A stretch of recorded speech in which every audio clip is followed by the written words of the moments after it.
Hello అందరికీ, అందరూ ఎలా ఉన్నారు? నేను మిక్స్డ్ వెజిటేబుల్స్ వేసేసి పరోటా అయితే చేస్తున్నాను జొన్న పిండితో. దానికోసము 3/4 కప్పు జొన్న పిండి, పావు కప్పు గోధుమ పిండి, జీలకర్ర, సాల్ట్, చిల్లీ పౌడర్ ప్లేస్లో గ్రీన్ చిల్లీస్ కూడా యాడ్ చేసుకోవచ్చు.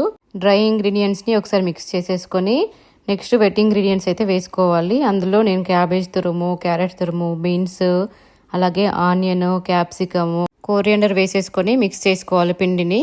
తర్వాత కొంచెం కొంచెం వాటర్ అడ్జస్ట్ చేసుకుంటూ పిండిని మొత్తం మిక్స్ చేసేసుకోవాలి.